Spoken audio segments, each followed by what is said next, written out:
It is Workout Wednesday, people. And I've got trainer Carolyn with us. Yeah, and you know who I am. But we're going to be speaking on neurological disorders or anything you've noticed. You don't have to be diagnosed. It could be something in your gait patterns or maybe balance. Yeah.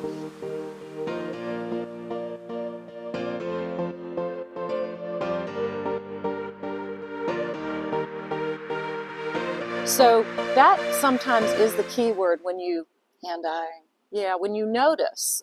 But 9 times out of 10 people don't notice. They're either told by a loved one or the doctor, and then the changes they have to make. So if, say, in a gait, when someone notices or being told their gait is off. So typically we walk left foot forward with right arm. Mm-hmm. So a change in gait would be some people will start to walk with the right hand and the right leg, left. So when they notice that, or when they're told that, what is something that can help them change that? So, well, that is like a balance issue, partially. You just have to, so then you really have to focus in on what you're doing, and you take it slow, left, right. So speaking to your body. Speaking to your body helps. Slow down. Yep. Kind of like when, I think back in the day when we learned our times tables or alphabet. Repetition. Yep. Speaking to yourself. Slow down. Be patient with yourself. Yep. And just keep practicing it. Right. And also, I'm all about don't fall. So usually, or much of the time, people might they won't start to take things seriously until they've had a fall. I try to work with people to help prevent falls. It doesn't matter how old you are. It's just a question of like how much exercise experience you have, your strength, your flexibility. Walking in Savannah is challenging on the sidewalks, things like that.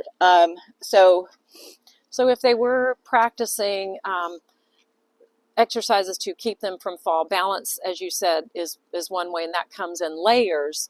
And so maybe being more protective and safe, holding on to something first. Even if you're walking, so if you get to the point, no matter what age you are, you could just have an injury.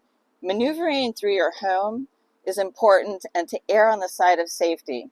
I've worked with people who, going up the stairs, they'll hold the banister. Mm-hmm. They will also go have their hand on a chair, especially at night if they have to use the bathroom. So it's just like starting to take steps to prevent falls. So doing that is not a bad thing. No, and even after they learn good balance, it's still good to hold on to things. Yes. Also, if there's some kind of discomfort that people feel, it could just be like I play tennis. Sometimes my shoulder bothers me. Sometimes it's hard to reach up. When I hear people talk about discomfort, I say just don't do that movement, whatever it is. So don't try to push yourself through pain. It could be walking upstairs. That there might be that day it's not worth taking the risk of and then falling backward or something like that. So honoring your body where you have it. Yeah. And moving through what you have that day. Right. And learning to differentiate between, as we say, the discomfort, the pain. Yes. And try to think, I've made a big mistake and I stood on a table to change a light bulb and a chandelier. No. And it didn't have 4 legs. It was a cylinder and I toppled over.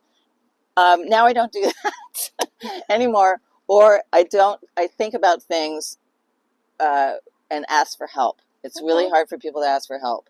I won't go, yes I will, but there's a point where if somebody has a cabinet in the kitchen, a lot of people have them, they're too high and they have to get a little step ladder or something. No, just stop doing that because there's less stability in a ladder. You can get somebody else to do it, or you start to bring your dishes down into the lower cabinets. Okay. As we get older, we're probably going to be able to do less of what we did in the past. Right. And so we start to try to prepare ourselves to prevent the accidents. Most people will have one, and it could be detrimental to their health, or they're going to take a longer time to heal and recover. So making those So, changes, yeah, making it those doesn't little make their world changes. smaller. No, right? And those are some good key factors, and we'll see you next week. All right, bye.